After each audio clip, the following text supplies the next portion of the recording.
Hi, I'm Pat Arrabito. Every time I post or quote scriptures that describe death as an unconscious sleep, or verses that say the dead do not know anything, somebody's sure to pop up with, but their soul goes to heaven. It happens every time, and I'm trying to figure out what is not clear about the dead know nothing. If the dead know nothing, the dead know nothing. Does that mean they know something? No. But if you say the soul goes to heaven, aren't you saying the soul is conscious and therefore must know something? And if a conscious soul survives death and goes to heaven, and that soul knows something, you really couldn't say the dead know nothing, could you? We can't have it both ways. You can't have a dead person who knows nothing, and the same dead person is alive in heaven. Either the dead know nothing, or they're conscious and they know what's going on. Either the Bible is lying, or it's telling the truth. I can't stand double speech. Politicians have ruined me for saying one thing and interpreting it to mean the opposite. Let's not do that to the Bible. I want to go back to those verses one more time and see if they mean what they say. This is Ecclesiastes 9. But the living know that they shall die, but the dead know nothing. They have no more reward, for the memory of them is forgotten. Also their love, their hatred, and their envy have now perished. Never more will they have a share in anything done under the sun.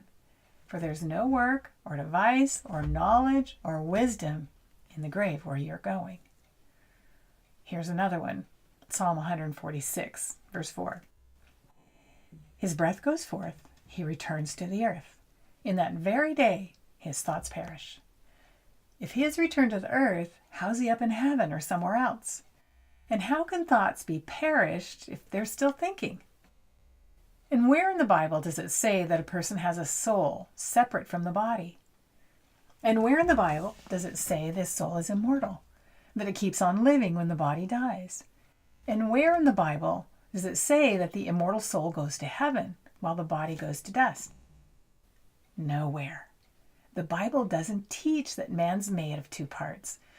Genesis 2 tells us that God formed man of the dust of the ground and breathed into him the breath of life, and man became a living soul. Man didn't get a soul. God didn't give man a soul. Man became a living soul.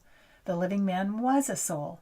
That word in Hebrew is nephesh, and it means being or creature. It's the same word used in verse 19 where Adam gave names to every living nephesh or creature, the animals. That word soul means being or creature. People have gotten mixed up.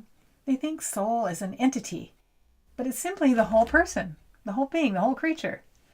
I think people get mixed up over the word spirit too and think it means an entity. But in the Bible, the word translated spirit is ruach, and it simply means breath. Here's how the Bible uses that word ruach. Genesis 7:22 tells us that in the flood, all in whose nostrils was the ruach, breath of life, died. Judges 15:19 tells us that Samson was tired and thirsty, and God gave him a drink, and his spirit, or ruach, breath, came again, and he revived. When the Queen of Sheba visited Solomon, and he showed her all his wonderful things, she was so impressed there was no more ruach, breath, in her. That's in 1 Kings 10. Now, it's not surprising that people are mixed up about these words. The idea that man is made in two parts, a body and a soul, has been floating around for a long time, more than a couple thousand years. It came from the Greeks, Socrates and Plato. It snuck into Christian beliefs along with Greek converts, and we've been stuck with it ever since. But the Bible teaches that man is a soul or person, and that death is a state of complete unconsciousness.